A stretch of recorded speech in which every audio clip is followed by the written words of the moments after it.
Place of supply in case of immovable property, where the immovable property is located. और अगर India के बाहर located है तो place of location of recipient, yes.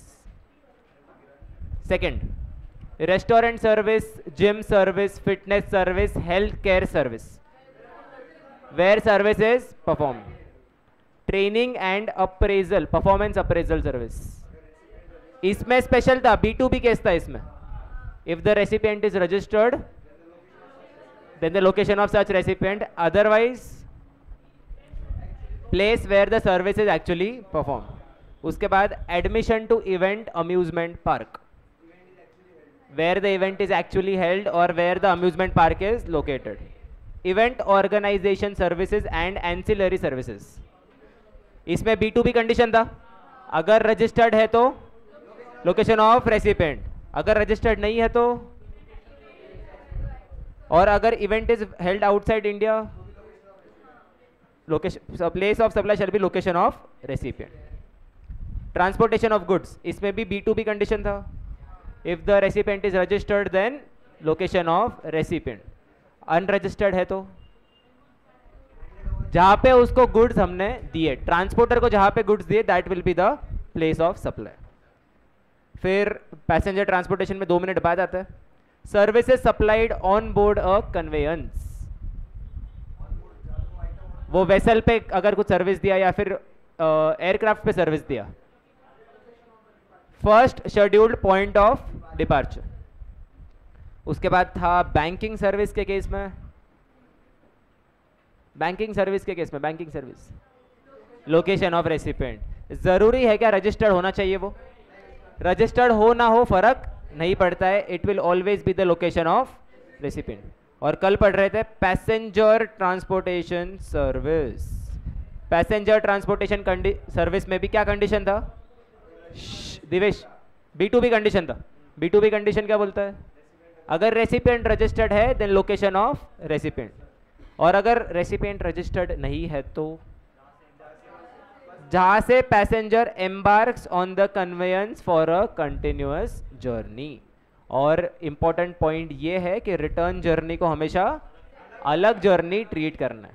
इधर से गया मैं दिल्ली, दिल्ली से वापस आया नासिक, तो नासिक से दिल्ली का place of supply Nashik, Delhi से नासिक का प्लेस ऑफ सप्लाई दिल्ली। 2 अलग अलग ट्रांजैक्शन ट्रीट करना, एक साथ बुक किया हो तो भी फर्क नहीं पड़ता है। नहीं रुक जा अभी 2 मिनट। अच्छा, इसमें एक और इंपॉर्टेंट पॉइंट है। मान लो ये संवेद को क्या हो गया, वाउचर मिल गया, एक उसको गिफ्ट मिल गया कि पूरे इंडिया में वो कहीं पे भी ट्रैवल कर सकता है। मेक माई ट्रिप संवेद से खुश हो गया और संवेद को एक 20,000 का वाउचर दे दिया। 2 टाइप के वाउचर दिए, ठीक है। पहला वाउचर था कि he can fly from Nashik to Delhi, क्या बोल दिया? नासिक टू दिल्ली तो फ्लाई कर सकता है, दैट इज योर वाउचर। और सेकेंड वाउचर दिया ऑफ 50,000, और तो तेरे हिसाब से चूज कर सकता है तेरे को कहाँ पे फ्लाई करना है। क्लियर है? इसको मैं बोलूंगा स्पेसिफिक वाउचर, और इसको क्या बोलूंगा मैं? General voucher. चलो इसमें तो इजी है, इसमें मालूम पड़ जाएगा फर्स्ट पॉइंट ऑफ डिपार्चर। इसमें फर्स्ट पॉइंट ऑफ डिपार्चर क्या होगा? नासिक। ये वाले केस में क्या करेंगे सर? प्लेस ऑफ सप्लाई क्या होगा इसमें? चल टाइम ऑफ सप्लाई तो मेरे को मालूम है, रिडेम्पशन का। प्लेस ऑफ सप्लाई के बारे में क्या मालूम? Location of recipient. इधर एक छोटा सा एम्बिग्विटी, मेरे को बताओ एक बार टाइम ऑफ सप्लाई में जाते हैं, ठीक है। ये कौन सा वाउचर था? पहला वाला स्पेसिफिक, ये वाला था जनरल। टाइम ऑफ सप्लाई के हिसाब से स्पेसिफिक वाउचर का टाइम ऑफ सप्लाई क्या होता है? जब दिया वो दिन का। और जनरल वाउचर का जब रिडीम करेंगे तब।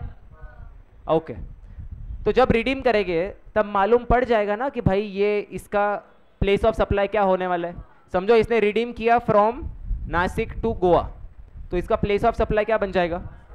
नासिक बन जाएगा। इधर अभी ध्यान देना, इधर एक इंपॉर्टेंट कंसेप्ट ऐसा है कि इसने वाउचर रिडीम कर दिया। क्या किया उसने? वाउचर रिडीम कर लिया, लेकिन अभी तक उसकी जर्नी पता नहीं क्या होने वाली है। एयरलाइन को बोल दिया कि मैं वाउचर रिडीम कर रहा हूँ, लेकिन जर्नी अभी तक पता नहीं। ये एक स्पेसिफिक केस है, इसलिए मैं एम्बिगुअस केस बोल रहा हूँ। जब रिडीम करेगा तब 99% केस में मालूम पड़ जाएगा जर्नी कौन सी होने वाली। इस केस में क्या हो रहा है, वाउचर रिडीम कर रहा है लेकिन जर्नी पता ही नहीं है। समझा क्या प्रॉब्लम क्या हो रहा है? वाउचर रिडीम हो गया, टाइम ऑफ सप्लाई आ गया, लेकिन जर्नी कहाँ से कहाँ तक है वो पता ही नहीं। तो उस केस में क्या होगा, पहले एक बार लिख लेते हैं फिर उसको पढ़ेंगे। आ जाओ, इसमें ही चलेगा। एक इंपॉर्टेंट प्रोवाइजो है, लिखो इसको। In case where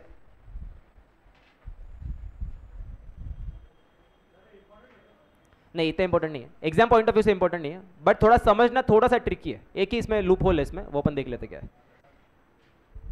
in case a right to passage is given for future use,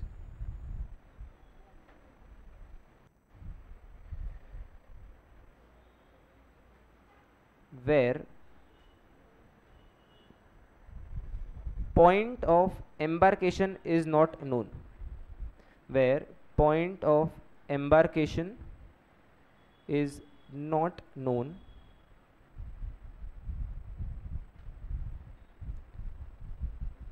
at the time of issue of right to passage.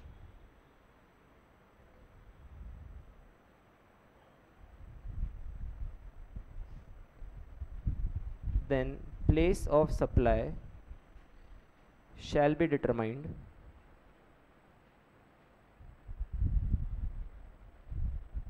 in accordance with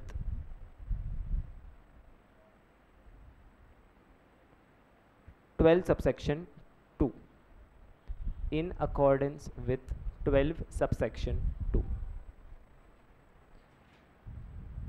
देखो पहले सिंपल पढ़ लेते हैं, ज़्यादा इसको कॉम्प्लिकेट नहीं करते। मैंने समझो संवेद को राइट टू पैसेज दे दिया। राइट टू पैसेज का मतलब क्या है कि आगे जाके वो फ्लाई कर सकता है, या फिर आगे जाके वेसल में किधर जा सकता है, या आगे जाके किसी कन्वेंस में वो ट्रैवल कर सकता है। तो मैंने उसको क्या दे दिया, राइट टू पैसेज दे दिया, और उसमें पॉइंट ऑफ एम्बार्केशन पता ही नहीं। जैसे कि नासिक से गोवा जाने वाला है कि मुंबई से गोवा जाएगा कि मुंबई से दिल्ली जाएगा, वो पता ही नहीं। तो इस केस में जब मैं तेरे को वाउचर इशू करूँगा, बेसिकली जब मैं तेरे को राइट इशू करूँगा, तो उसका प्लेस ऑफ सप्लाई कैसे निकालेंगे, इन अकॉर्डेंस विथ 12(2).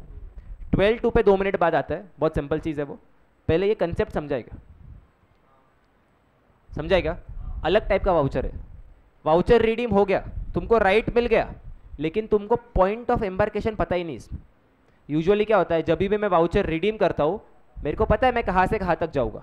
अगर मेरे को ट्रैवल वाउचर मिलता है, सो आई विल नो कि मैं कहाँ से कहाँ तक जाने वाला हूँ। लेकिन इस केस में राइट टू पैसेज मिला तो है, लेकिन पॉइंट ऑफ एम्बार्केशन पता ही नहीं। संवेद फ्लाई करने वाला है, लेकिन कहाँ से कहाँ तक फ्लाई करेगा वो नहीं पता है। ये बेसिकली एक स्पेसिफिक और जनरल वाउचर के बीच में का एक छोटा सा केस आ गया, जिसमें वाउचर रिडीम हो गया है, लेकिन उसका मेरे को पॉइंट ऑफ एम्बार्केशन ही नहीं पता है। ये स्पेसिफिक केस है, ये और किधर नहीं होता है। ये खाली किस में होगा, पैसेंजर ट्रांसपोर्टेशन सर्विस के केस में ही होगा। समझाएगा? थोड़ा इसको समझ लो खाली, क्योंकि इतना इंपॉर्टेंट नहीं है सच। बस इसमें इतना मान लो, फ्यूचर में संवेद ट्रैवल करने वाला है, बट पॉइंट ऑफ एम्बार्केशन नहीं पता। एक मिनट, ये मैं टाइम ऑफ सप्लाई से रिलेट करके बताता हूँ। समझो मैंने उसको स्पेसिफिक वाउचर दिया ऑन 1 जनवरी 23। इसका टाइम ऑफ सप्लाई क्या बन जाएगा, 1 जनवरी 23। इसका प्लेस ऑफ सप्लाई क्या बन जाएगा, नासिक बन जाएगा। ओके। उसके बाद मैंने इसको दिया जनरल वाउचर कि भाई तू किधर भी ट्रैवल कर। जनरल वाउचर उसने रिडीम किया 1 जून 2023 को to fly from Nashik to Goa. इस केस में टाइम ऑफ सप्लाई क्या होगा, 1 जून हो जाएगा time of supply. Time of supply याद आ रहा है क्या वाउचर के केस में, time of supply for general voucher. Okay. And he is travelling from Nashik to Goa, तो प्लेस ऑफ सप्लाई क्या बन जाएगा। इतना क्लियर है? अभी इन दोनों के बीच में एक कंसेप्ट आता है which is known as right to passage. ये यूजुअली एयरलाइंस के केस में होता है। किसके केस में होता है, एयरलाइंस और कभी कभी वेसल के केस में भी होता है, right to passage. It is not a specific voucher nor it is a general voucher. Specific voucher भी नहीं है, जनरल वाउचर भी नहीं है. इस केस में क्या होगा, मान लो संवेद ने आज 1 लाख रुपए पे किया. कितना अमाउंट पे किया उसने, 1 लाख रुपए पे किया to get this right of passage. इस 1 लाख के अगेंस्ट अगले साल में संवेद कहीं से कहां पे भी जा सकता है. इस 1 लाख के अगेंस्ट संवेद कहीं से कहां पे भी जा सकता है. इसको मैं क्या बोलूंगा, राइट ऑफ पैसेज. मान लो तूने पे किया 1 मार्च 2023 को. इसका टाइम ऑफ सप्लाई क्या बन जाएगा, 1 मार्च 2023 इसका टाइम ऑफ सप्लाई बन जाएगा. क्योंकि ये वाउचर नहीं है, ये क्या है, स्पेसिफिक और जनरल वाउचर के बीच में का केस है. तो इसका टाइम ऑफ सप्लाई क्या बन जाएगा, 1 मार्च 2023 when the payment is receive. समझा. तो टाइम ऑफ सप्लाई तो निकल गया इसका, तो इसका प्लेस ऑफ सप्लाई भी निकालना पड़ेगा ना. जैसे ही टाइम ऑफ सप्लाई निकल गया तुमको उसका वैल्यू भी निकालना पड़ता है, तुमको उसका प्लेस भी निकालना पड़ता है. वैल्यू कितना होगा इसका, 1 लाख, बट प्लेस तो निकालना पड़ेगा. बट प्लेस निकालने के लिए मुझे पॉइंट ऑफ एम्बार्केशन ही नहीं पता है, तो उसके लिए मुझे क्या फॉलो करना पड़ेगा, 12 सबसेक्शन 2. समझा दिवेश, समझा क्या राइट टू पैसेज क्या होता है. ओके, अभी एक बार 12(2) पढ़ ले, 1 मिनट. 12(2) एक बार देख लेते. अगर मैं 12(2) पे आ जाता हूं, 12(2) बहुत सिंपल है. क्या बोलता है, miscellaneous cases, place of supply of service except the service is specified in 3 to subsection 3 to subsection 14. अगर मैं रजिस्टर्ड पर्सन को सप्लाई करता हूं then it shall be location of the registered person. क्या लिख सकते हैं इसके लिए, B2B. 12(2) बहुत सिंपल है. मिसलेनियस केसेस में, मिसलेनियस मतलब जो सबसेक्शन 3 और सबसेक्शन 14 तक कवर्ड नहीं है, उस केस में अगर B2B सप्लाई है तो क्या मान लोगे, place of supply, location of the registered recipient. इसको स्टार कर दो, इंपॉर्टेंट. 4 5 6. ये काम में आने वाला है एग्जाम में, इधर ही क्वेश्चन बनने वाला है, इसलिए इतने बार इसको मैं स्टार करवा रहा हूं. B2B सर्कल और 10 स्टार.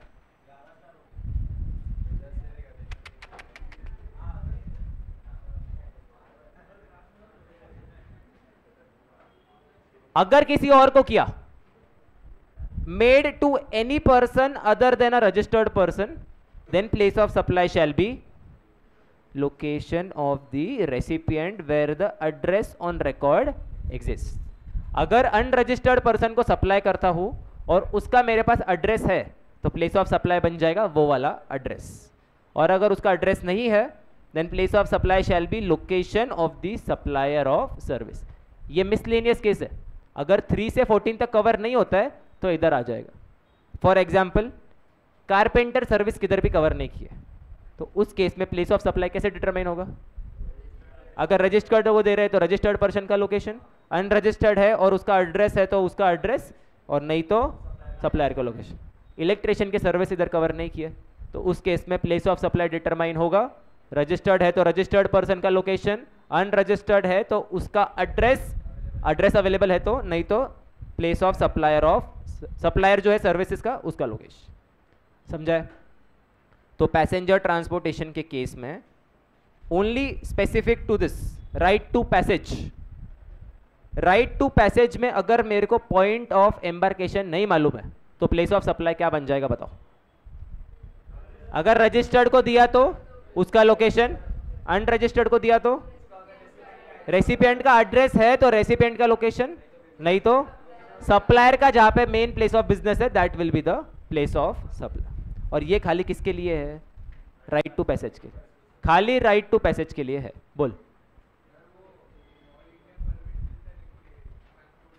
ओके ऐसा ही हो जाएगा ये, बरोबर. बट वो गुड्स ट्रांसपोर्टेशन का होता है, ये किसका है, पैसेंजर ट्रांसपोर्टेशन. एक मिनट, अगर पैसेंजर ट्रांसपोर्टेशन, अरे वो एग्जाम्प्ट क्या था उसमें, वो लाइसेंस निकलवाना एग्जाम्प्ट था. हाँ लेकिन गुड्स लेके जाना तो टैक्सेबल भी हो सकता है ना. हाँ बट वो गुड्स का था ना भाई, ये किसका है, पैसेंजर का. तेरे पास टैक्सी है समझो, वो भी इसमें आ सकता है, पैसेंजर वाली टैक्सी जो पूरे इंडिया में घूम सकती है, बरोबर. तो वो इसमें आ सकता है वैसे. लेकिन थोड़ा सा एक फ़र्क है इसमें, ये लोग एक्चुअली किसकी बात कर रहे हैं, कस्टमर के पॉइंट ऑफ व्यू से बात कर रहे हैं. वो लोग तो ट्रैवल करते रहते हैं all over India, that is fine. जब समझो मनस्व को ओला कैब में बैठना है और उसको जाना है दिल्ली, तो उसको तो पता रहेगा ना उसका पॉइंट ऑफ एम्बार्केशन क्या है। इधर किसके पॉइंट ऑफ व्यू से देखना है तेरे को? कस्टमर के पॉइंट ऑफ व्यू से। वो परमिट जो ड्राइवर है उसके पॉइंट ऑफ व्यू से नहीं देखना है। मेरे को बता, समझो तेरा एक गाड़ी है, ठीक है, और तेरे पास पूरे इंडिया में ट्रैवल करने का परमिट है। ऑब्वियसली तू कहीं से कहाँ पे भी जा सकता है, लेकिन सप्लाई हो रहा है क्या इसमें? सप्लाई कब होगा? जब तू एक कस्टमर को हायर करेगा। कस्टमर को जब हायर करेगा तब उसका पॉइंट ऑफ एम्बार्केशन तो पता होगा ना। कस्टमर को हायर करेगा और उसका पॉइंट ऑफ एम्बार्केशन नहीं पता है, तब ये काम में आएगा। समझो तू मेरा, मैंने तेरे को 10,000 रुपए दे दिया, मैंने बोला जब भी तेरे को कॉल करूंगा मेरे पास आने का गाड़ी लेके और मेरे को उधर ड्रॉप करके आने का, ये इसमें कवर हो जाएगा। 10,000 is for right to passage, passenger transportation service भी हो रही है, पॉइंट ऑफ एम्बार्केशन नहीं पता है। अगर मैं रजिस्टर्ड हूं तो मेरा एड्रेस, अगर मैं रजिस्टर्ड नहीं हूं लेकिन मेरा एड्रेस अवेलेबल है तो भी मेरा एड्रेस, और बाकी सब केस में तेरा एड्रेस। एक मिनट बोल।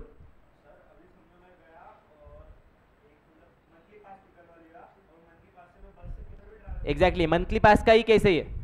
किसका केस है ये? एग्जाम्पल है इसका मंथली बस का पास, जिसमें point of embarkation is not known. अगर पता है कि मैं नासिक रोड से ही चढ़ने वाला हूँ, पास ऐसा निकाला है कि नासिक रोड से कॉलेज रोड तक का पास है, तो पॉइंट ऑफ एम्बार्केशन मालूम है, नहीं तो पॉइंट ऑफ एम्बार्केशन नहीं मालूम, तो फिर आ जाएगा इसमें। लेकिन नासिक टू नासिक एक ही प्लेस ऑफ सप्लाई है, तो फर्क नहीं पड़ेगा उसमें। इंटर स्टेट में ज़्यादा फर्क पड़ेगा इस पीछे। नचिकेत, हाँ बराबर, हाँ हाँ हाँ। मेक माई ट्रिप में अगर तुमने बहुत परचेज किया, तुमको एक आधा वाउचर मिल जाएगा, international trip free, foreign holiday free. बोल। हाँ बराबर, यस एग्जैक्टली, वो इसमें आ जाता है। और पैसेंजर ट्रांसपोर्टेशन के केस में तुमने पैसे दिए ना, तो उधर स्पेसिफिकली ऐसा राइट टू पैसेज लिख के आता है, तुमको ऐसा ढूंढना नहीं पड़ता है। ये बहुत ऐसा वेल नोन टर्म है। कोई भी पैसेंजर ट्रांसपोर्टेशन के केस में right to passage is a well known term. Pass वगैरह भी लोगे उस पर भी लिखा रहेगा, बस का पास उठाते हो ना, नीचे लिखा रहता है right to passage available to the holder of this pass, ऐसा रहता है उसमें। डन, इजी, पक्का? तो बोलो, तो पहले कंफ्यूज मत होना, पहले स्प्लिट कर देना। नॉर्मल पैसेंजर ट्रांसपोर्टेशन के केस में प्लेस ऑफ सप्लाई क्या होगा? अगर रजिस्टर्ड है तो उसका लोकेशन, अनरजिस्टर्ड है तो पॉइंट ऑफ एम्बार्केशन। और राइट टू पैसेज के केस में 12(2) को फॉलो करना पड़ेगा। रजिस्टर्ड है तो उसका लोकेशन, अनरजिस्टर्ड है लेकिन उसका एड्रेस है तो वापस उसका ही लोकेशन, और बाकी केस में सप्लायर का लोकेशन। डन, बड़े आगे किस में आना है अभी? 12-13 पे आ जाओ। Insurance service. इंश्योरेंस सर्विस समझते हो? एग्जाम टिकट टैक्सेबल है, कुछ कुछ तो एग्जाम्ट है ना। वो बड़ा सा लिस्ट दिया था देखो, वो एग्जाम्ट है, बाकी सब टैक्सेबल। तो टैक्सेबल है तो उस केस में प्लेस ऑफ सप्लाई क्या होगा? साइड में लिख देता हूं पहले ही मैं। 1 2 3 4 5 6 7 8 9 10। B2B, इसका मतलब बताओ, तुम लोग ही बताओ। अगर इंश्योरेंस सर्विस रजिस्टर्ड पर्सन को दी तो उस केस में प्लेस ऑफ सप्लाई क्या होगा? लोकेशन ऑफ रजिस्टर्ड रेसिपिएंट, बराबर। सारे, fire insurance, life insurance, general insurance, कोई भी आ जाए।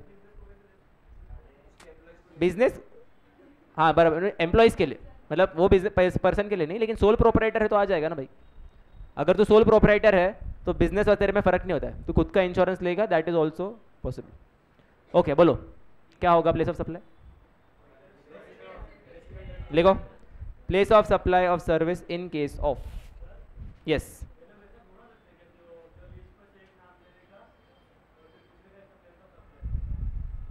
नहीं नहीं नहीं, ऐसे लिस्ट नहीं मिलेगा, केस सिनेरियो टाइप क्वेश्चन रहेगा।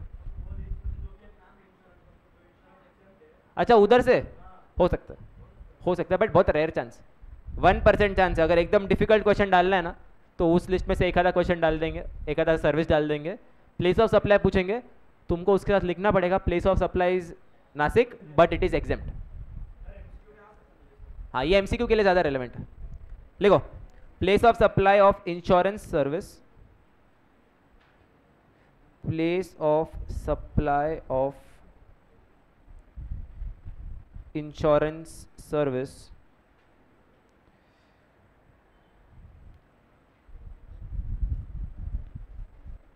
इसमें first to a registered person shall be the location of such person,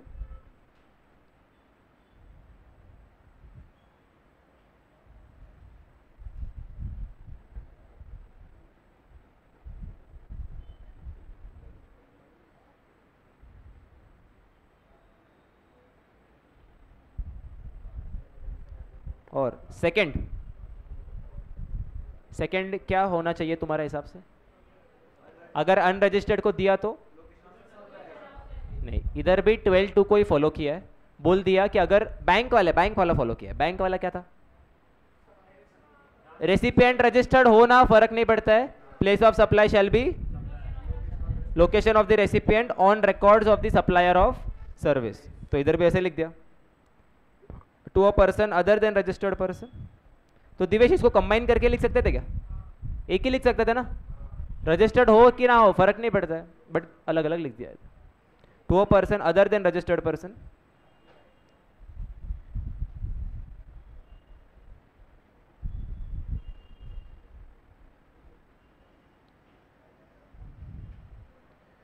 location of shall be location of recipient of services on the records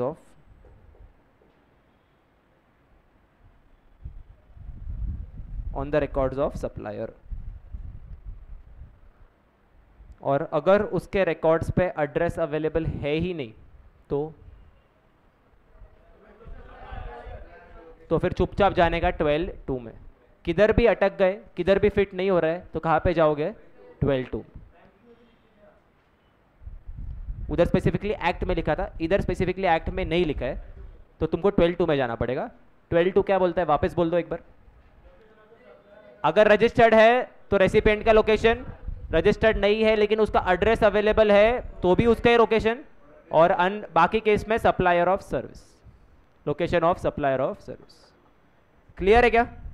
इसके साथ ही B2B वाले सारे एंट्रीज अपने खत्म होते, जो कि काफी इंपॉर्टेंट है। B2B में कौन से एंट्रीज कवर किए थे, याद है किसको? इंश्योरेंस था, passenger transportation, goods transportation, event organisation and training and performance appraisal. कितने थे? 1 2 3 4 5,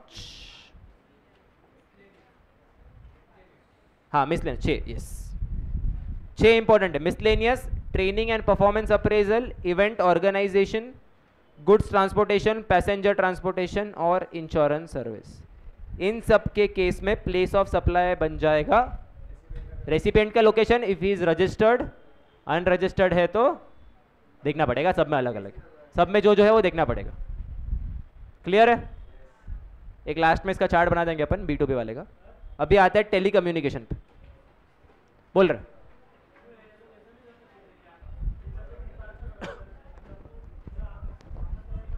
कौन से वाले में? डिपार्चर कौन से वाले में? हाँ, वो पता ही नहीं था ना कि पॉइंट ऑफ एम्बार्केशन है क्या। हाँ, लेकिन प्रॉब्लम टाइम ऑफ सप्लाई आज आ गया ना, वही प्रॉब्लम था। स्पेसिफिक वाउचर में प्रॉब्लम नहीं होता, जनरल वाउचर में भी प्रॉब्लम नहीं होता है, लेकिन उन दोनों के बीच में टाइम ऑफ सप्लाई आज आ गया, और आज मेरे को पॉइंट ऑफ एम्बार्केशन पता ही नहीं है, इसलिए वो करती हूँ। टेली कम्युनिकेशन सर्विस बोलो क्या? सेम, कुछ प्रॉब्लम नहीं है। पॉइंट ऑफ एम्बार्केशन कोई प्रॉब्लम नहीं, उसमें सेम ही रहने वाला। वही बोला मैं देखो, सेम रहेगा। रिटर्न के केस में तो उधर का फ्लाइट है ना, तो GST लगेगा क्या उसको, उधर का टैक्स लॉस चलता रहेगा। लेकिन अगर इधर से ही तूने बुक किया तो फिर उस पर भी प्लेस ऑफ सप्लाई बाहर हो जाएगा, उधर का लोकेशन हो जाएगा, ठीक है, फिर वो इंपोर्टेशन जैसा माना जाएगा। टेलीकम्युनिकेशन सर्विस का मतलब क्या होता है? फ़ोन पे बात करना। रिचार्ज करते हो तो रिचार्ज किया तो प्लेस ऑफ सप्लाई क्या होगा? रेसिपेंट। वो 15 रुपए वाला वाउचर फाड़ा, आजकल तो रहता है नहीं वो, बट होता है, मतलब ऐसा गाँव वगैरह में मिलता है अभी भी, तो उस केस में प्लेस ऑफ सप्लाई क्या होगा? क्या क्या? रिचार्ज वाउचर 15 रुपए का, स्पेसिफिक स्पेसिफिक। रेसिपेंट का हर जगह पे वही बोल रहे हो तुम लोग, कुछ और तो सोचो यार।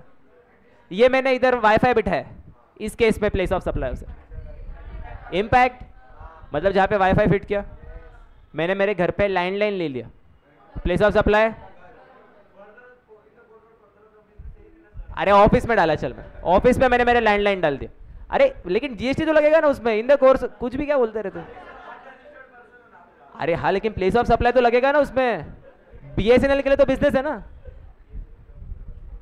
ऑफिस में डाला बस, तेरे लिए ऑफिस में डाला, ऑफिस आ जाएगा। हाँ तो मोबाइल रिचार्ज का रेसिपेंट क्यों बोल रहे हो फिर? मोबाइल रिचार्ज के केस में भी तो ऐसा कुछ बोलो, जहां पे मोबाइल पड़ा है उधर कर ले एक बार चेक, ठीक है। तो टेलीकम्युनिकेशन सर्विस में दो चीजें देखने वाले, एक है लीस्ट सर्किट्स, लीस्ट सर्किट्स या फिर ब्रॉडबैंड मान लो। लीस्ट सर्किट मतलब लैंडलाइन, और ब्रॉडबैंड मतलब समझते हो इंटरनेट वाला, और दूसरा वाला मान लेते हैं मोबाइल कम्युनिकेशन सर्विस। दूसरा क्या है? इसमें तुम्हारा मोबाइल का रिचार्ज, डेटा पैक, सब कुछ आ गया, ठीक है। कोई भी सारा पैक आ गया, सुपर सेवर पैक जो भी है तुम्हारा, सारे पैक इसमें आ गए। इसमें कुछ डाउट मत पूछना सर हॉटस्टार उसमें आ गया तो क्या करूँ, प्राइम आ गया तो क्या करूँ, सबके लिए यही। पहला वाला किसका है? हाँ पहला वाला किसका है? लीस्ट सर्किट मतलब लैंडलाइन या फिर ब्रॉडबैंड का, और सेकेंड वाला किसके लिए है? Mobile communication.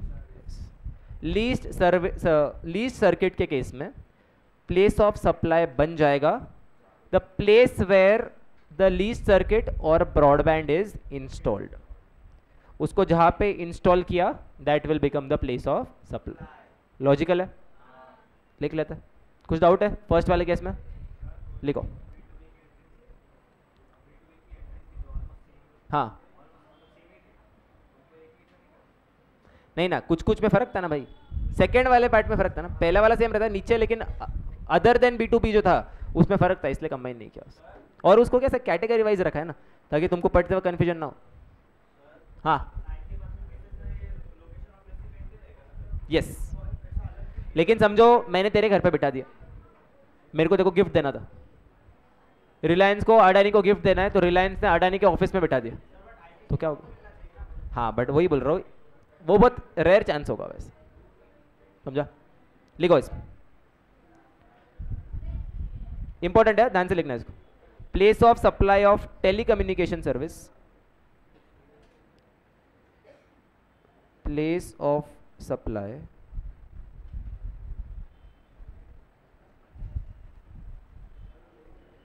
Of telecommunication service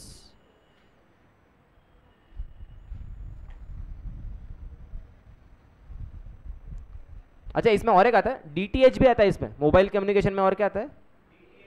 DTH मतलब direct to home, Tata sky, ये मोबाइल कम्युनिकेशन के साथ आ जाएगा। Place of supply of telecommunication service, उसमें number one in case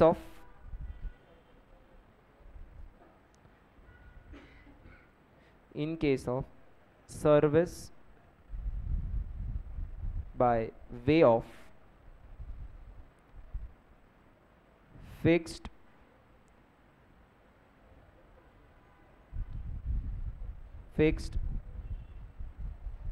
telecommunication lines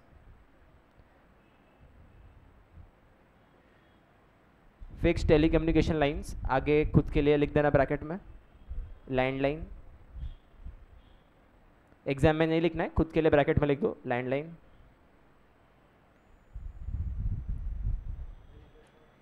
internet leased circuits, internet leased circuits,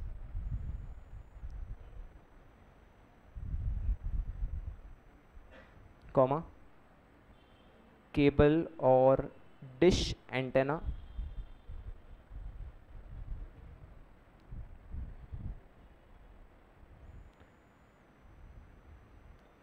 shall be the location where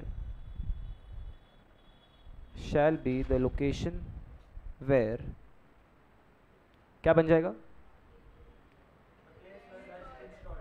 place where the telecommunication line or the leased circuit or the antenna is installed for receipt of service.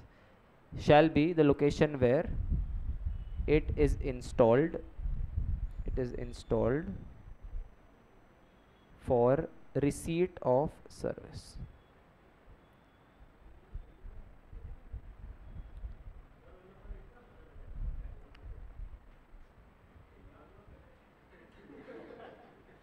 सोचना पड़ता है भाई. हाँ. समझे? First वाला हो गया. Second वाला क्या है? मोबाइल कम्युनिकेशन वाला. इस केस में प्लेस ऑफ सप्लाई क्या होगा? तो सबसे पहले बोल दिया पोस्ट पेड. दो टाइप के होते हैं ना, पोस्ट पेड एंड प्रीपेड. लिख लेते हैं. इन case of mobile connection,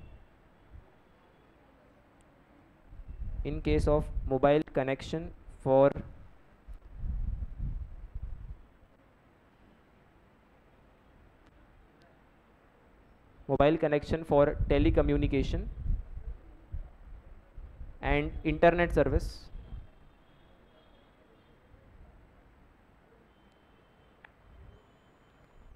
on postpaid basis.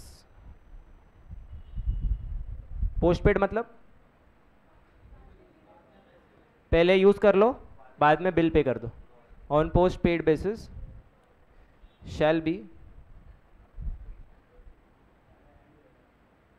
Location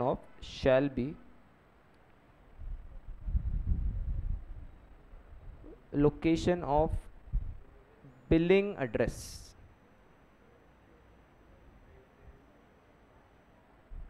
Shall be location of billing address of recipient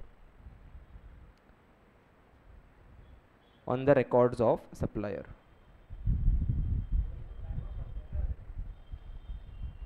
तू बता. सर्विस है, नॉर्मल सप्लाई ऑफ सर्विस. इसमें क्या होता है? पहली बात तो नॉर्मल की कंटिन्यूस, पहले वो देख लेते हैं. एक्चुअली ये कंटिन्यूस बेसिस पे हो रहा है ना, तो उस केस में सक्सेसिव स्टेट, वो मिल्कमैन वाला. हाँ. और पेमेंट अगर पर पोस्टपेड है ना, इसलिए एडवांस पेमेंट का बात ही नहीं आएगा.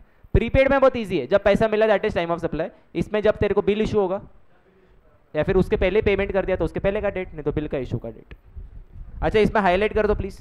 सेकेंड वाले में क्या है? इधर पोस्टपेड को हाईलाइट कर रहा हूँ और बिलिंग एड्रेस को हाईलाइट कर देता हूँ.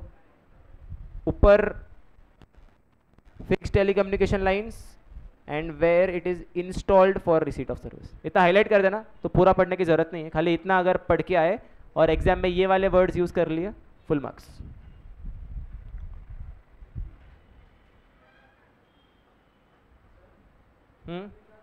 क्या आ जाएगा ना? एंटेना होता है ना स्टारलिंक, तो डिश एंटेना में आ जाएगा. नीचे वाले में क्यों आएगा? देख, स्पेसिफिकली बोला है अगर एंटेना वगैरह यूज कर रहे हो तो ऊपर आ जाएगा. वो एंटेना के बेसिस पे चलता है ना. अरे तेरे घर पे तो एंटेना होगा ना. तेरे घर पे एंटेना बिठाना पड़ेगा तब जाके तेरे को वाईफाई मिलेगा. वैसा नहीं. वो स्टार लिंक पे तुमको एंटेना प्लेस करना पड़ता है. तुम्हारे गाड़ी के अंदर भी एंटेना होना चाहिए तभी मिलता है वो. अरे तो फिर नीचे क्या है, उसमें आ जाए. ये क्या बोला इधर? फिक्स्ड वाला ही है. हाँ. और स्टार लिंक वैसे भी गाड़ियों के लिए चालू नहीं हुआ है, वो घर के लिए चालू हुआ है. इंडिया में सिर्फ घर के लिए ले सकता है तू. तो घर के ऊपर एंटेना बिठानी पड़ता है उसमें, तो वो ऊपर वाले में कवर हो. थर्ड वाला चालू हुआ है थोड़ा बहुत, उनका नहीं हुआ है क्या? इन केस ऑफ, अभी प्रीपेड की बात कर ले. क्या बोल रहे हैं?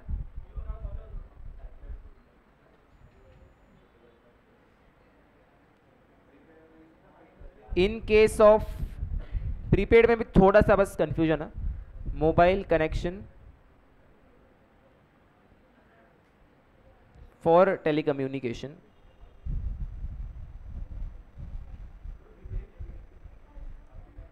and internet service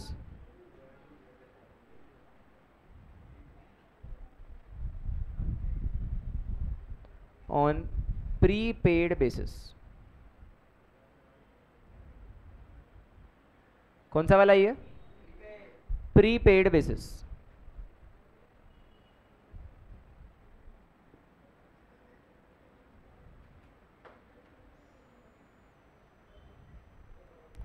थोड़ा सा इसमें कंफ्यूजन है, ठीक है. इस पे अपन डालेंगे point number A. Prepaid basis पे रिचार्ज करने के दो तरीके. पहला है वाउचर ले लो और दूसरा है ऑनलाइन जाके पेमेंट मारो. क्लियर है? पहला वाला किसके थ्रू है? वाउचर के थ्रू. वाउचर कहाँ से खरीदते हो? एजेंट होते हैं, जो कंपनी है जियो वोडाफोन, इनके एजेंट्स होते हैं और ये लोग वाउचर सेल करते हैं. 20 रुपए का वाउचर, 15 रुपए का वाउचर, 100 रुपए का वाउचर, पहले मिलने के वाउचर्स. ठीक है.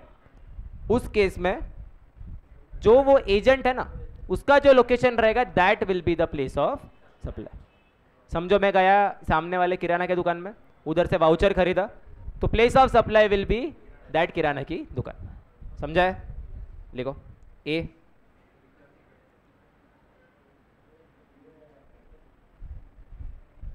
Through a selling agent, through a selling agent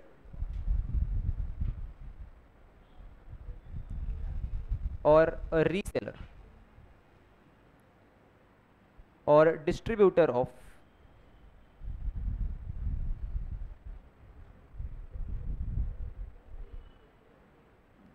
recharge vouchers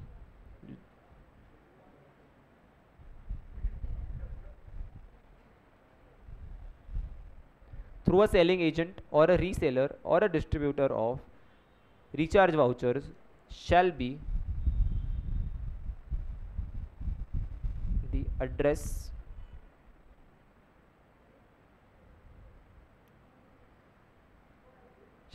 address of such agent comma distributor on the records of supplier.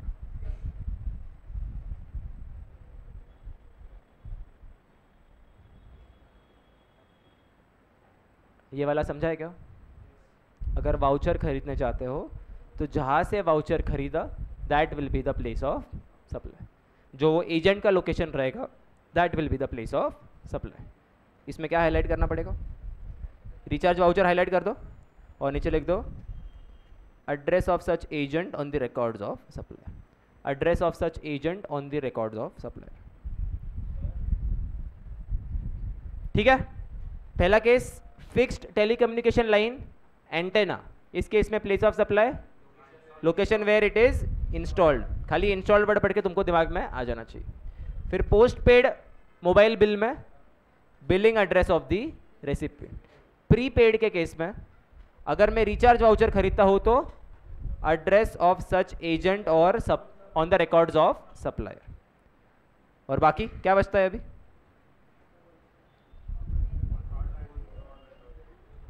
Online वाला, ऑनलाइन पेमेंट की बात कर रहा हूं. बी लिख दो. B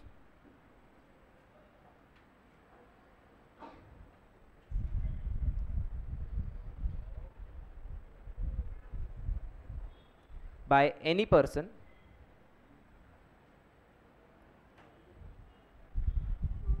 to the final subscriber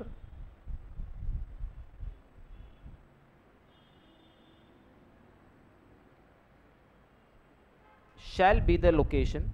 ये वाले में कौन सा कवर्ड है? Online payments. कौन से कवर्ड है? Online payments. या फिर दुकान पे जाके भी रिचार्ज कर सकते हो ना. आजकल तो बंद हो गया, पहले होने का. किराने के शॉप पे जाओ, उधर रिचार्ज करवा के आ जाओ. तो वो वाला या फिर online payments. Shall be the location where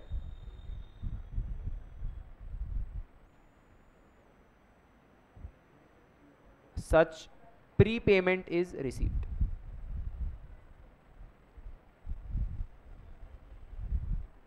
ये वाला अलग है, थोड़ा स्पेसिफिक है।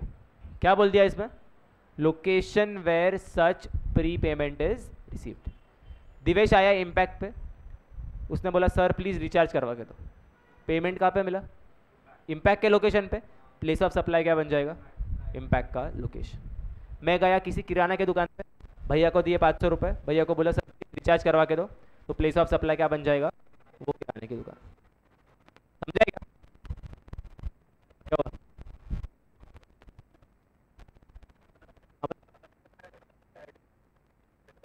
अरे अरे अगर सर अगर लोकेशन ऑफ प्री पेमेंट नहीं मालूम पड़ा तो क्या करेंगे? आ रहे हो 2 मिनट के लिए आ रहे, अपन टेबल बनाएंगे ना इसमें आराम से, वो हो जाएगा। क्लियर है क्या इसमें? तो इस केस में ऑनलाइन पेमेंट अगर मैंने इधर बैठ के किया तो इधर का लोकेशन, पुणे में जाके अगर मैंने रिचार्ज किया तो पुणे का लोकेशन। तुमने देखा होगा जब भी जी पे से पेमेंट करते हो तुम्हारा लोकेशन मांगता है वो, ऐसी चीज़ में काम में आता है वो, मालूम पड़ता है ना कौन से स्टेट से मैंने पेमेंट किया है, इधर काम में आएगा वो। समझा है? किसी के शॉप पे जाके रिचार्ज किया तो वो शॉप आ जाएगा, वो शॉप पे जाके अगर वाउचर खरीदा तो वही शॉप आएगा, वापस वही शॉप आ जाएगा। इधर हाईलाइट कर लो, location where such pre payment is receive. बोल।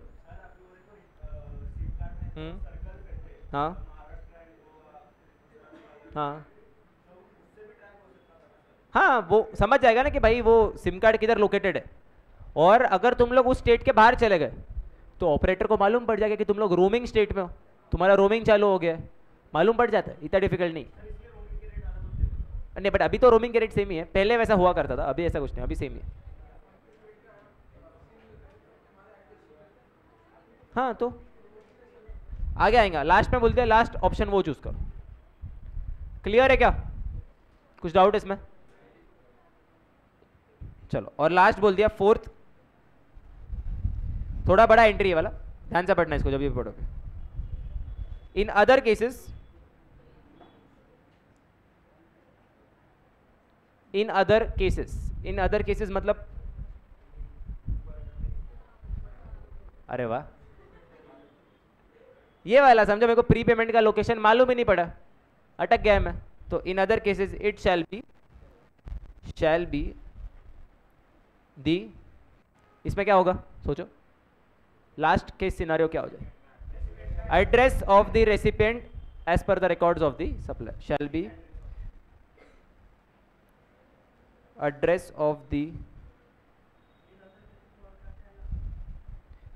फॉर एग्जाम्पल ऊपर का प्री पेमेंट मेरे को मालूम ही नहीं पड़ा किधर है, या फिर मेरे को ये टेलीकम्युनिकेशन लाइन किधर फिट किया है वो मालूम ही नहीं पड़ा, मालूम पड़ जाता है लेकिन मैंने रिकॉर्ड्स ही मेंटेन नहीं किया, वो सारे केसेस कवर होते हैं। 95% केस ऊपर कवर हो जाएंगे, लेकिन अगर मेरे पास रिकॉर्ड्स ढंग से मेंटेन नहीं है तो फिर क्या करना चाहिए? पोस्ट पेड बेसिस पे किया, लेकिन अभी वो billing address of the recipient मेरे को पता ही नहीं किया है, कुछ गलत एड्रेस आ गया, समझा? तो जो भी बाकी सब केसेस है उसमें क्या करेंगे अपन, shall be the address of the recipient, और नहीं तो अगर बिलिंग एड्रेस भी नहीं है तो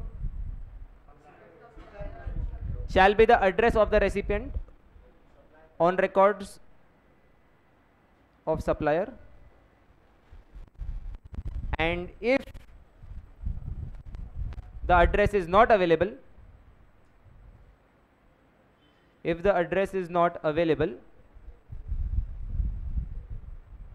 उस केस में क्या होगा?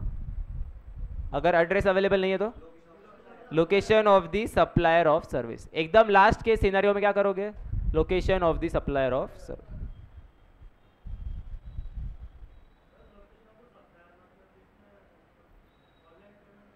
कंपनी मैं सप्लायर में खाली एजेंट की तरह तेरा रिचार्ज करके दिया, जियो कंपनी का जो लोकेशन है वो, या फिर यस, तो उनका हर एक स्टेट में अलग अलग होता है ऑफिस, तो जिस ऑफिस के माध्यम से रिचार्ज हो रहा है दैट ऑफिस, एक मिनट रुक, is not available in the location of the supplier of service।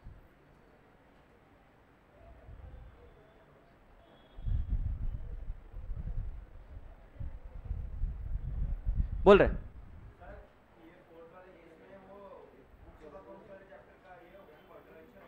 क्यों? हाँ बट प्लेस ऑफ सप्लाई तो निकलना पड़ेगा ना, हाँ उधर के अलग पेनल्टीज लग जाएंगे।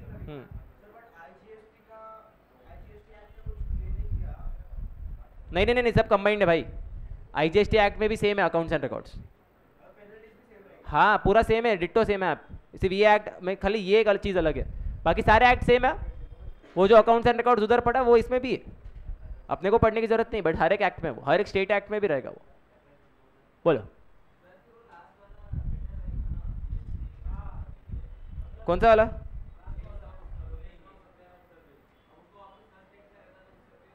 अरे लेकिन प्रॉब्लम रेसिपेंट के साथ है ना, रेसिपेंट को जीएसटी क्लेम करना है। हाँ हाँ फिर फर्क नहीं पड़ेगा, लेकिन अज्यूम कर ले जम्मू एंड कश्मीर में इनका ऑफिस ही नहीं, छोटे मोटे स्टेट में ऑफिस ही नहीं है, तो उधर के लोगों को प्रॉब्लम होगा ना। तो इसलिए हर एक को दिमाग ध्यान में रखते हुए करना पड़ेगा। इसलिए कहाँ से?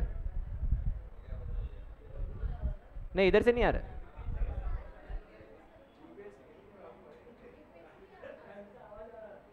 कहाँ से आ रहा है?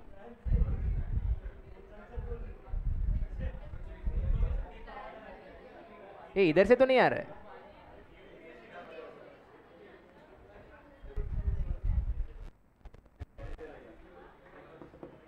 कुछ डाउट क्या? कौन सा वाला बचा है अभी? अच्छा इसमें एक इंपॉर्टेंट चीज लिखना बचा है, और इसमें एग्जाम्पल लिखने के लिए जगह है क्या?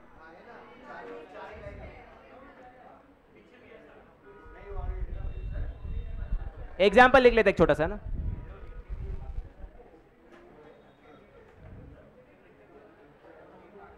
Example in case of, example in case of, छोटा one line, in case of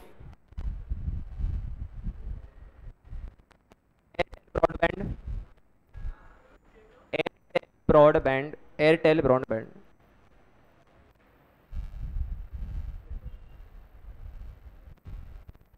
at impact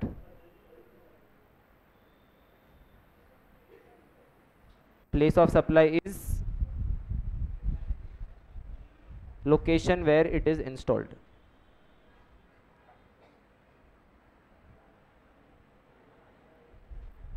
Location where it is installed.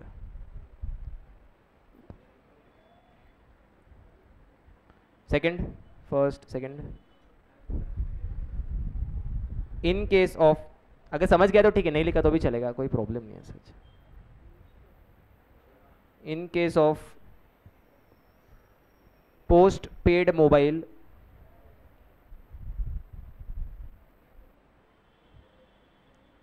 used by Manaswa,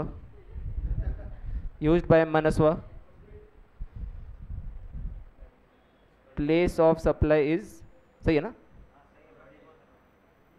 place of supply is address of Manaswa. ठीक है, जम रहा है?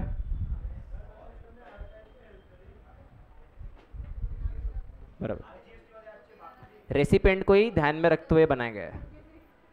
अच्छा अभी इसमें एक इंपॉर्टेंट चीज है, समझो मैंने जियो को 1 लाख रुपए पे किया और उनको बोला एक ब्रॉडबैंड बिठाओ नासिक में, एक ब्रॉडबैंड बिठाओ गुजरात में, एक ब्रॉडबैंड बिठाओ मध्य प्रदेश में।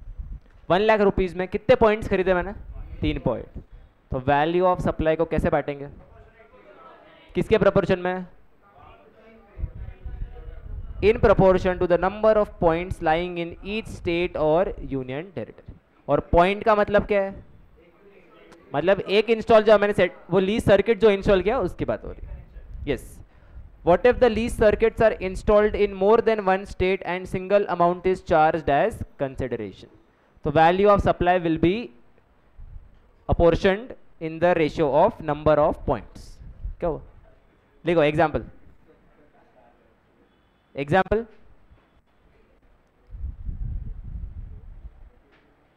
impact paid ₹1 lakh to Vodafone Idea Limited for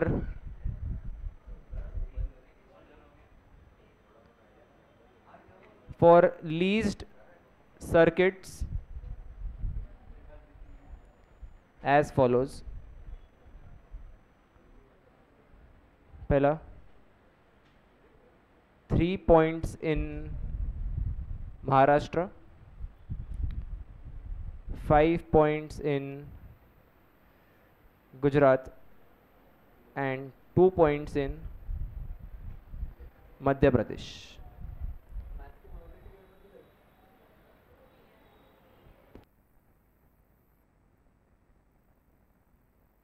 Points in Maharashtra, 5 points in Gujarat, 2 points in Madhya Pradesh. तो वैल्यू ऑफ सप्लाई क्या बन जाएगा? 30,000, 50,000 और लास्टली 20,000. और प्लेस ऑफ सप्लाई क्या होगा इसके लिए? पहले वाले में महाराष्ट्र, सेकेंड वाले में गुजरात, मध्य प्रदेश.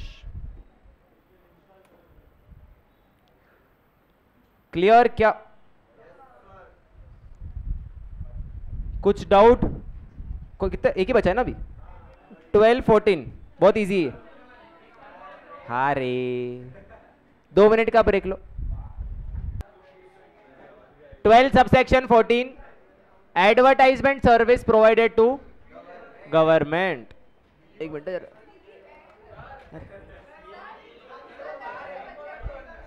कौन है उधर? 12 subsection 14 advertisement service provided to the. बंद कर. मतलब क्या है इसका? लॉक मत कर, खोल उसको.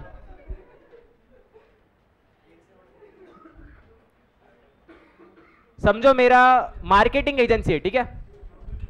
मैं क्या करता हूं? मार्केटिंग का काम करता हूं. बंद कर दो कनक. बीजेपी गवर्नमेंट आया मेरे पास और मेरे को बोला कि नासिक में जगह जगह हमको हमारे पोस्टर चाहिए, जगह जगह मुझे पैम्पलेट्स बंटवाने हैं, नासिक के हर एक न्यूज़पेपर में हमारा फोटो आना चाहिए, नासिक के हर एक बस पे हमारा फोटो चिपकना चाहिए. सर्विस का मतलब समझाएगा? एडवर्टाइजमेंट सर्विस किसको प्रोवाइड करना है? गवर्नमेंट को. मतलब किसको? पॉलिटिकल पार्टीज को. बेसिकली तुम लोग मार्केटिंग एजेंसी हो और तुम लोग किसको सर्विस प्रोवाइड कर रहे हो? गवर्नमेंट, पॉलिटिकल पार्टीज को. तो उस केस में प्लेस ऑफ सप्लाई क्या होगा? सोचो सोचो सोचो. होगा रजिस्टर्ड. गवर्नमेंट को रजिस्ट्रेशन लेना पड़ता है. सिंपल बोल दिया, जहां पे एडवर्टाइजमेंट डिस्प्ले हुआ that will be the place of supply. क्या बोल दिया? जहां पे एडवर्टाइजमेंट चिपकाया that is the place of supply. सारे टाइप के एडवर्टाइजमेंट आ गए इसमें. TV advertisement, radio advertisement, online advertisements, newspaper advertisement, magazine advertisement, pamphlet advertisement, banner advertisement, billboard advertisement. सारे एडवर्टाइजमेंट आ गए. बस के ऊपर चिपका दिया, वो भी इसमें आ गया. Everything is covered here. समझेगा? रुक जाएगा. समझाएगा? घाई बहुत होती है. एक मैं इससे फर्स्ट लाइन बोलता हूँ, लिखा भी नहीं तो भी डाउट. क्लियर है? कौन से टाइप के एडवर्टाइजमेंट सर्विस आ गए? सारे एडवर्टाइजमेंट सर्विस के केस में place of supply will be the place where advertisement is displayed. अभी ये वाला चीज जो है ये सिलेबस में है लेकिन not at all important. Exam point of view से नॉट इंपॉर्टेंट. ठीक है. आज तक फाइनल में भी कभी नहीं पूछा है और इंटर में भी पूछने के चांसेस 0 है. बट तो भी अपन इसको एक बार पढ़ेंगे. इसका फॉन्ट मैंने छोटा इसलिए रखा है क्योंकि तुमको ज़्यादा पढ़ने की इच्छा ना हो इसलिए. क्योंकि बहुत टाइम वेस्ट मत करना इसमें, क्योंकि बहुत सारी चीज़ है और इतना नेसेसरी नहीं है ये चीज़. पढ़ ले ये. समय तेरा भी डाउट इसमें क्लियर हो जाएगा. ठीक है. समझो बीजेपी गवर्नमेंट ने इम्पैक्ट एडवर्टाइजर्स को दिए 1 लाख रुपए. इम्पैक्ट एडवर्टाइजमेंट एजेंसी को दिया 1 लाख rupees to advertise themselves in various newspapers and publications. किसमें एडवर्टाइजमेंट करवाना चाहते हैं? न्यूज़पेपर एंड पब्लिकेशंस में. और न्यूज़पेपर नासिक में भी बिकता है, न्यूज़पेपर सूरत में भी बिकता है. मतलब महाराष्ट्र में भी न्यूज़पेपर जाएगा और सूरत में भी न्यूज़पेपर जाएगा. तो 1 लाख रुपए को मैं कैसे अपोर्शन करूंगा? देख लेते हैं. Amount payable for publishing an advertisement in the editions of a newspaper और publication which are publish in each state and union territory.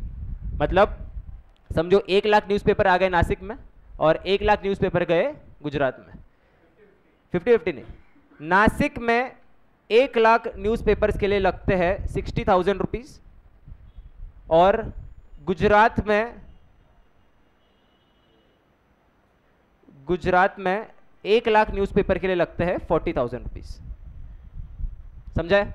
अगर मैं नासिक में एक न्यूज़पेपर पब्लिश करवाना चाहता हूँ 1 लाख, तो कितने रुपए लगेंगे? 60,000।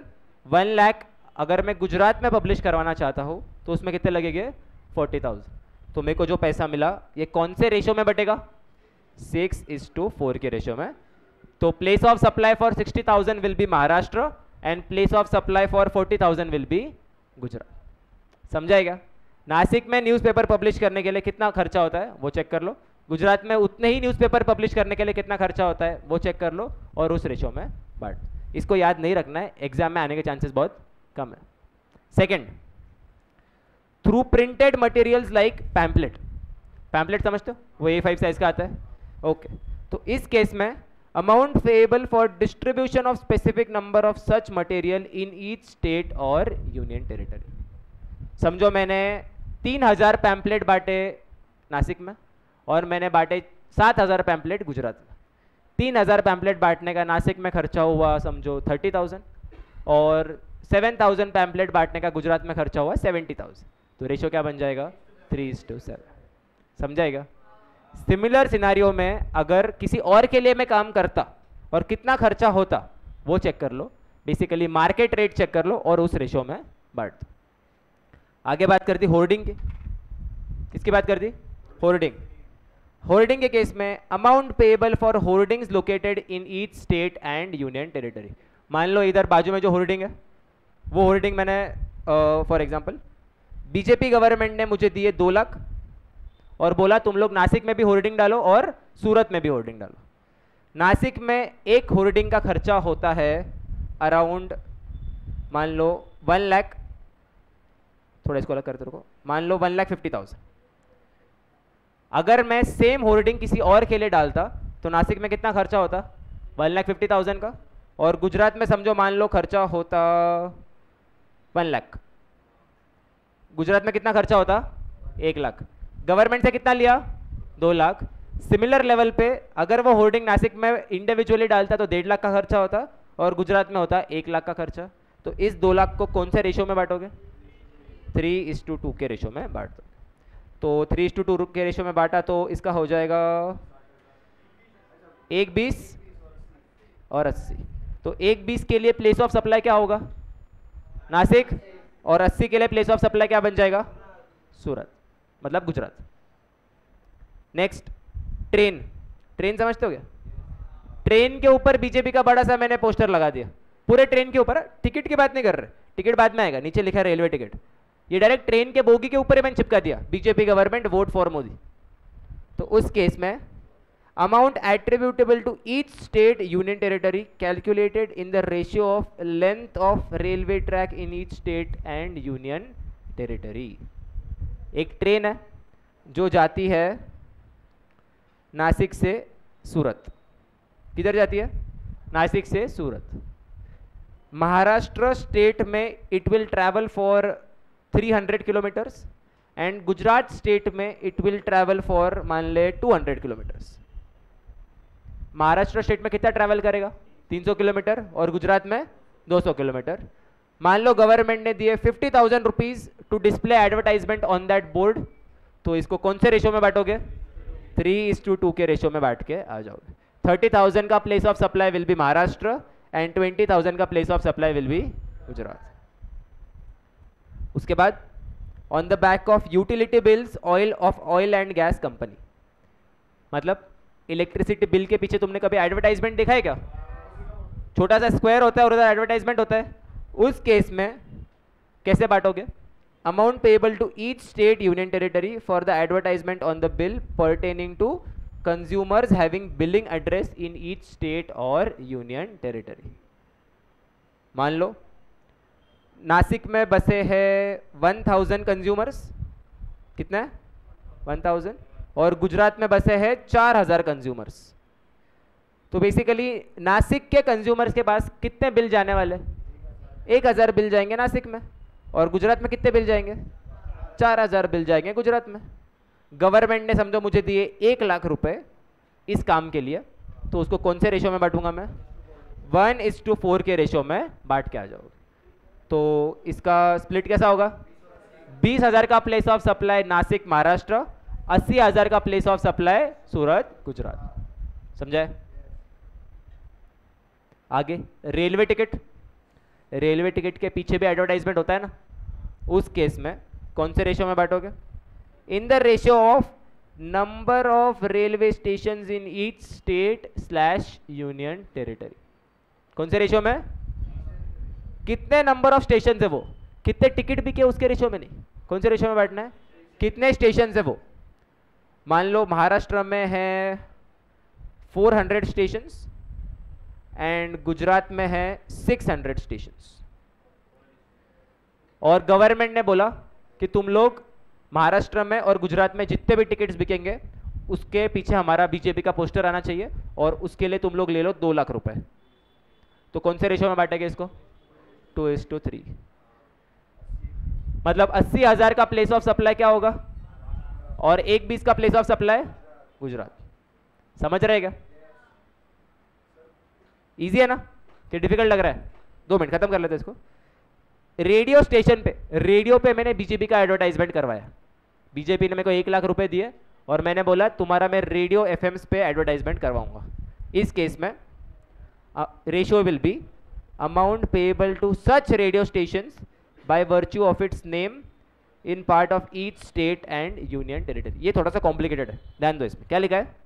Amount payable to such radio stations which by virtue of its name is part of each state and union territory।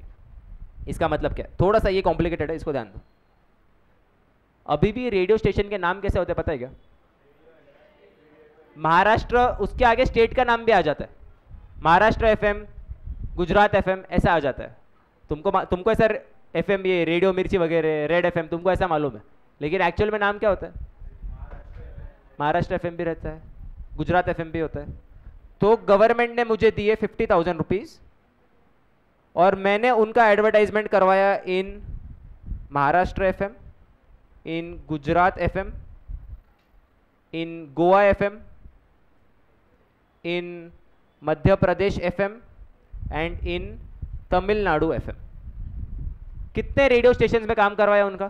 5। तो मुझे कितना स्प्लिट करना पड़ेगा? 1:1:1:1:1 के रेशियो, पांचों में इक्वली बढ़ जाएगा। जितने मैंने स्टेट वाले रेडियो एफएम्स में एडवर्टाइजमेंट करवाया ना, स्टेट नेम, उतने में मेरे को उसको बांट देना। तो 10,000 के लिए प्लेस ऑफ सप्लाई महाराष्ट्र, 10,000 के लिए गुजरात, 10,000 के लिए गोवा, 10,000 के लिए मध्य प्रदेश, 10,000 के लिए तमिलनाडु। समझे? टेलीविजन चैनल्स, टीवी पे एडवर्टाइजमेंट करवाया गवर्नमेंट का, उस केस में it shall be on the basis of viewership of such channel in each state and union territory. Maharashtra में है 1 लाख मंथली यूजर्स और गुजरात में है 3 लाख मंथली यूजर्स, और गवर्नमेंट ने मुझे दिए 4 लाख रुपए फॉर द एडवर्टाइजमेंट सर्विस। तो कौन से रेशो में बांटूंगा मैं? 1:3 के रेशो में बांट दूं। Number of viewers in each state and union territory. और व्यूअरशिप का डेटा कहां से मिलता है? ब्रॉडकास्टिंग एजेंसी से मिल जाता है व्यूअरशिप का डेटा। जो भी चैनल ब्रॉडकास्टर्स होते हैं ना, उनके पास से व्यूअरशिप का डेटा मिल जाता है। फॉर एग्जांपल टाटा स्काई से मिल जाएगा या फिर एयरटेल डिश टीवी से मिल जाएगा, जो भी है। अगला सिनेमा हॉल। सिनेमा हॉल में मूवी चालू होने के पहले एडवर्टाइजमेंट आ गया, इंटरवल के टाइम पे एडवर्टाइजमेंट आ गया, तो उसको मैं कौन से रेशो में बांटूंगा? Amount payable to a cinema hall और screens in multiplex in each state and union territory. Basically check कर लो कि वो सिनेमा हॉल प्राइवेट पार्टी से कितना पैसा लेता है। समझो वो लोग लेते हैं, नासिक वाले सिनेमा हॉल लेते हैं 50,000 rupees for advertisement and Gujarat वाले सिनेमा हॉल लेते हैं 1 लाख रुपीज़ फॉर एडवर्टाइजमेंट, और गवर्नमेंट ने मुझे दिए 3 लाख रुपए। तो कौन से रेशो में बांटूंगा इसको मैं? 1:2। बेसिकली 1 लाख रुपए जो होगा उसका प्लेस ऑफ सर्विस क्या होगा? प्लेस ऑफ सप्लाई महाराष्ट्र, और बाकी 2 लाख उसका प्लेस ऑफ सप्लाई क्या होगा? गुजरात। चेक कर लो वो सिनेमा हॉल कितना चार्ज करता है, तुमको मैन्युअली जाके चेक करना पड़ेगा सिनेमा हॉल का चार्जेस। उसके बाद बोल दिया इंटरनेट। इंटरनेट पे एडवर्टाइजमेंट करवाया, गूगल वगैरह पे, इंस्टाग्राम, फेसबुक, इन सब जगहों पे एडवर्टाइजमेंट करवाया। तो चेक कर लेना इसमें basis of internet subscribers in each state. मतलब कितने लोग इंटरनेट यूज कर रहे हैं उसके बेसिस पे तुम लोग क्या कर देना, इंटरनेट एडवर्टाइजमेंट का खर्चा स्प्लिट कर देना। और लास्ट बल्क एसएमएस मतलब एक साथ सबको एसएमएस जाते हैं, उस केस में check on the basis of telecom subscribers in each state and union territory. समझाए क्या? नासिक में समझो 1 लाख टेलीकॉम सब्सक्राइबर्स है, सूरत में है 2 लाख टेलीकॉम सब्सक्राइबर्स, तो कौन से रेशो में बटेगा?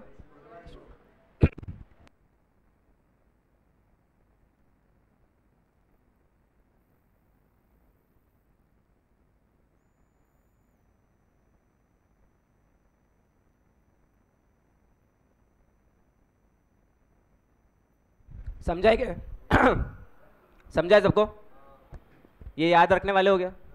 लॉजिकल है क्या? लेकिन क्वेश्चन में अगर आया गलती से भी, तुमको मोड ऑफ एडवर्टाइजमेंट में दे दिया जाएगा और सामने सामने उसका ये भी दिया जाएगा, जो स्पेसिफिक चीज है वो दी जाएगी। ऐसा नहीं कि तुमको हंट करना पड़ेगा, मतलब ट्रेन दिया रहेगा और तुमको ढूंढना पड़ेगा सर ट्रेन का रेशियो क्या है, ऐसा नहीं।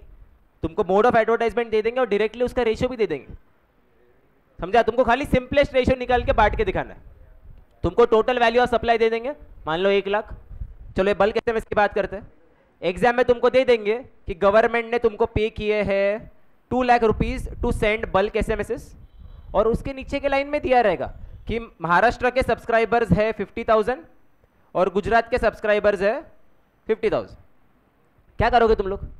चुपचाप 1:1 के रेशियो में बैठ के आना। इतना ही डेटा दिया रहेगा, तुमको कुछ कॉम्प्लिकेटेड डेटा नहीं देने वाले। डेटा दिया रहेगा स्ट्रेट फॉरवर्ड, खाली उसको बराबर रेशियो में बांट के आ जाना और 12 सबसेक्शन 14 लिख के आ जाना, जो कि अभी तक लिखना बचा हुआ है। क्लियर है क्या? रेलवे टिकट वाला कौन सा है? स्टेशन से, स्टेशन ही दिया रहेगा उधर, वही बोल रहा हूं मैं। अगर कंफ्यूज करना है तो दे सकते कि नंबर ऑफ टिकट सोल्ड, तो याद रखना उधर क्या लेना है, नंबर ऑफ स्टेशन लेना है।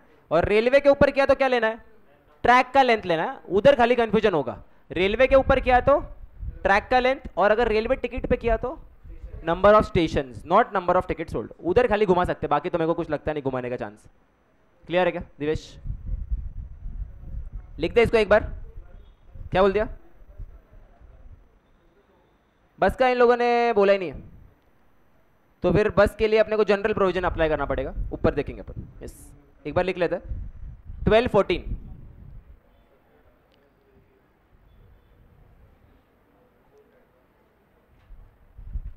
लिखो। Place of supply in case of advertisement service to government,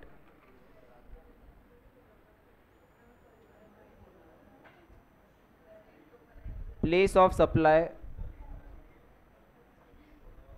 of advertisement service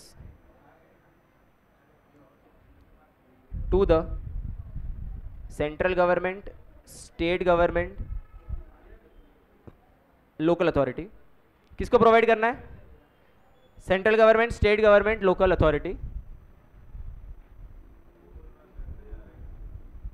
central government, state government, local authority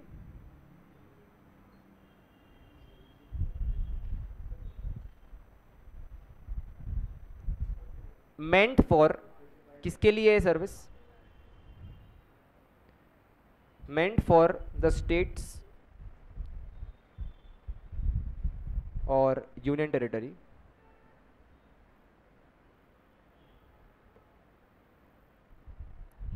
shall be in proportion to,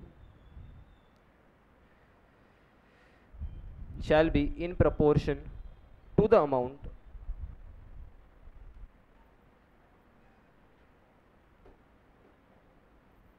attributable, shall be in proportion to the amount attributable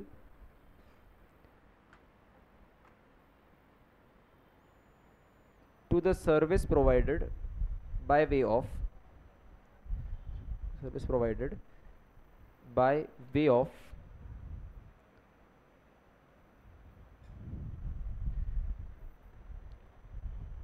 dissemination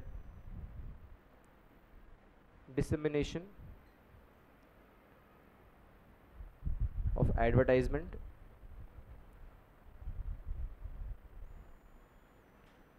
in each such state और union territory.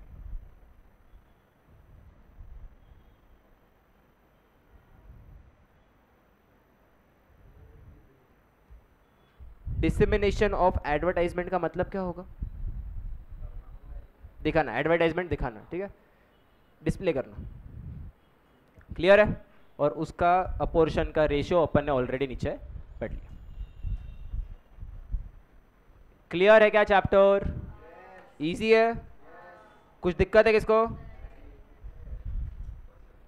ठीक है, thank you.